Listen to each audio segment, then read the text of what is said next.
My Lord and my God, I firmly believe that you are here, that you see me, that you hear me. I adore you with profound reverence. I ask you for pardon for my sins and grace to make this time of prayer fruitful. My Mother Immaculate, Saint Joseph, my Father and Lord, my guardian angel, intercede for me. We read today on the account of Matthew. This is how the birth of Jesus Christ came about. When his mother Mary was betrothed to Joseph, but before they lived together, she was found with child through the Holy Spirit.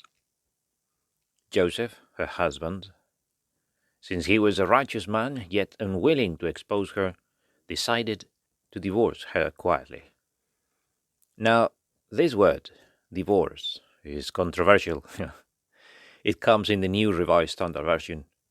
Joseph planned to divorce her quietly. But the New Revised Standard Version, Catholic edition, says that Joseph planned to dismiss her quietly. That makes more sense. You see, the Greek word used by Matthew is apollo, which can have different meanings. To separate, or conceal, hide, distance oneself from, or divorce. There is, of course, a big difference between Joseph desiring to divorce his wife versus desiring to distance himself from her. There are, as many know, three main theories about why Joseph would want to leave Mary. The suspicion theory, that Joseph thought Mary would have done something wrong. Stupefaction theory. This defends that Joseph didn't doubt Mary's innocence, but he didn't know what to do, so, confused, he just decided to leave. And then the reverence theory, which defends that Joseph, aware of what may be going on, he doubts, not of Mary, but of his own worthiness and ability to take care of Mary and the child. Now, this last theory is defended by some fathers of the church and saints and theologians and mystics, and myself. And the main reason to defend this theory is that the line before tells us that it was because he was righteous that he decided to apollo his wife. It is because he was virtuous, holy man, that he chose that course of action. So divorcing Mary wouldn't have been a just act, but an unjust one.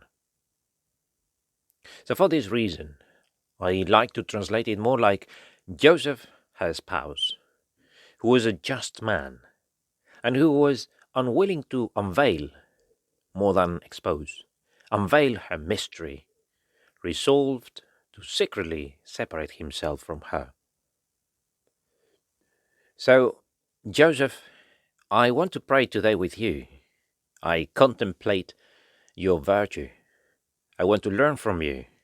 A just man, a righteous man, a holy man, the only one to whom God could entrust his most precious treasures, Jesus and Mary. So during Advent we look at Mary, and from today on we can also look at Joseph. Mary is the woman of Advent, and Joseph the man of Advent. Joseph, God could rely on you, because you did, as the Gospel concludes today, as the angel of the Lord commanded you. We read the same line after every episode in the Gospel where you are asked to do something. You did exactly what you were told. In the text we read today, Matthew 1:24, it says, "When Joseph awoke from sleep, he did as the angel of the Lord commanded him. He took her as his wife." Just what the angel asked. Now the following chapter 2 of St. Matthew, after the visit of the Magi, again we read that an angel of the Lord appeared to Joseph in a dream and said three things. 1. Rise. 2. Take the child and his mother. And 3. flee to Egypt. And so he rose, 1, and took the child and his mother by night, 2, and departed to Egypt, 3. Just word by word. And when we are told that Herod died, the angel made his appearance again with a new commission. 1, rise. 2, take the child and his mother. And 3, go to the land of Israel, for those who sought the child's life are dead. And what did you, Joseph, do? Well, 1, you rose. 2, you took the child and his mother. And 3, you went to the land of Israel. You did just exactly what you were told, word by word. And this is why you, Joseph, are the saint you are. This is why the liturgy calls you the faithful and prudent steward, whom the Lord set over his household. So, how to make the most of this Advent season? How will we prepare for Christmas? Well, let's look at those who were ready for the first Christmas and learn from them, Mary and Joseph. And today we look at you, Joseph. You were ready for Christmas because you were always ready. Pope Benedict was explaining one day in a homily, recently I saw in a friend's house a representation of St. Joseph that really made me think. It was a relief depicting the night of the escape into Egypt. You see an open tent with an angel standing beside it. Inside, Joseph, who is sleeping but dressed in the garb of a pilgrim, wearing long boots as needed for a difficult journey. So basically it represents St. Joseph as a man who's always ready. And the Pope continues, Joseph, as we see, is prompt to get up and do what God tells him. This is where his life touches that of Mary. In the response, behold, I am the handmaid of the Lord. Joseph, concludes Pope Benedict, with his readiness, makes it his rule of life, because he is ready to let himself be led, even though it is not the direction he wants to go in.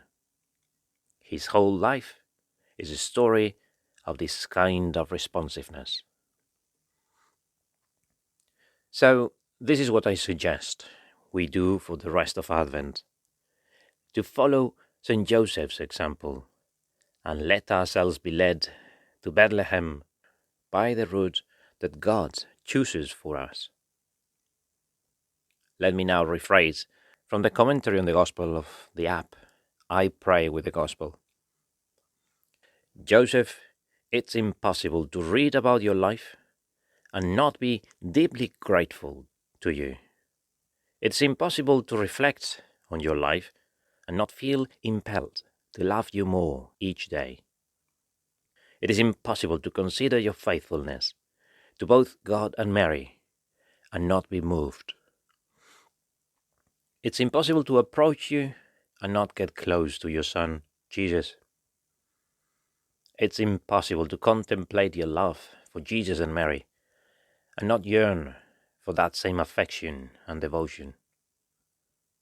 It's impossible to consider your silence before adversity and not long for that interior peace.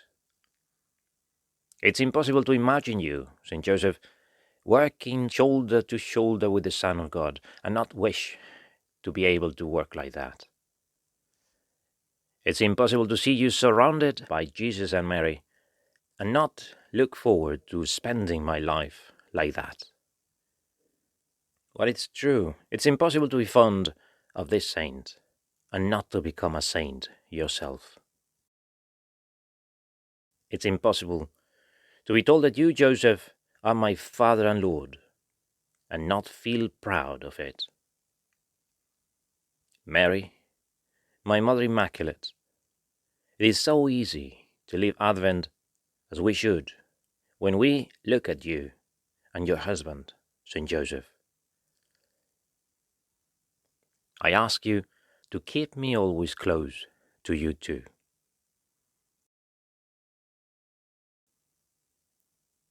I give you thanks, my God, for the good resolutions, affections, and inspirations that you have communicated to me in this meditation. I ask you for help to put them into effect.